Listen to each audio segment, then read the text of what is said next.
美军释放危险信号，俄军提前摸清战场，时间和地点都很巧妙。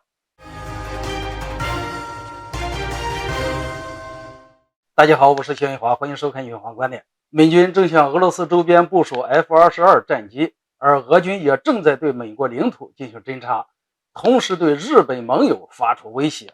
俄美两个大国之间到底想做什么？今天我们聊聊这个话题。近日，美军将其最倚重的 F-22隐身战机从阿拉斯加转移到波兰境内，离俄罗斯一步之遥。要知道，作为美国从不出口先进隐身战机，它部署地点往往是非常引人注目。这件事情可以证实，美军正在调整战略部署，对俄罗斯释放了非常危险的信号。俄乌冲突的背后其实是美国对乌克兰拱火所致。此前，美国带着西方国家只是向乌克兰输送一些轻型武器，而对于俄军的反制十分有限。现在美国感觉乌克兰实在太弱，有点坐不住了，直接派 F-22先进隐形战机部署到俄罗斯前沿的军事基地，剑指俄罗斯周边。这是想直接上手了吗？其实美国一开始就针对俄罗斯来者不善，至于表面上帮助乌克兰，只是一种战略选择而已，目标是一样的，搞垮俄罗斯。其实美国国防部高层已经向外透露了不少令人震惊的消息，那就是美军已经向乌克兰提供了更多批次的海马斯火箭炮，数量不详。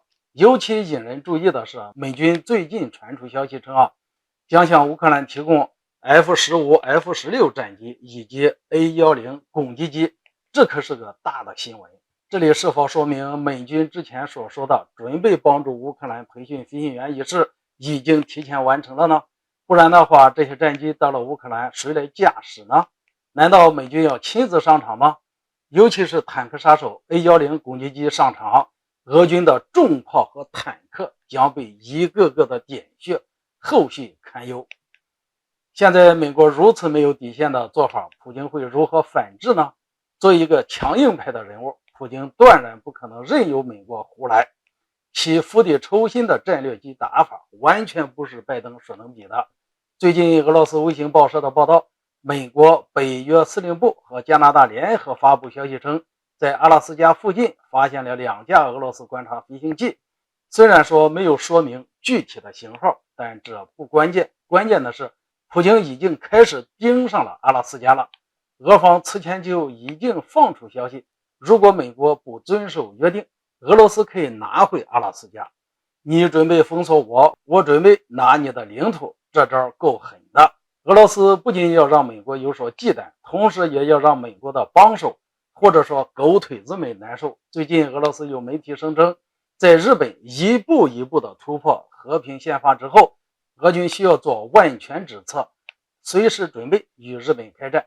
当然，这个说法有点危言耸听，但也足以让日本瑟瑟发抖，而这正是普京想要的后果。俄军的图 95MS 动不动就围着日本飞上一圈，对日本路线太熟悉了，想要拿下日本时间不会太久。从大战略上来说，俄罗斯正在与美国进行周旋，背后绝不能有一个热衷于偷袭作战的日本给盯上。美军的战略调整时间和地点都非常的微妙，正好在乌军的反攻发起之时，而选择乌克兰部署顶级隐身战机，表明了美国的强硬态度。而俄罗斯的2大反制手段，除了针对美国本土，还提前威胁了美国的盟友，做足了2手准备，一个是准备压缩对方生存空间，一个是准备发起绝地反击。2强相遇，到底谁能笑到最后呢？让我们拭目以待。今天这个话题就聊到这里，欢迎大家留言交流，下次见。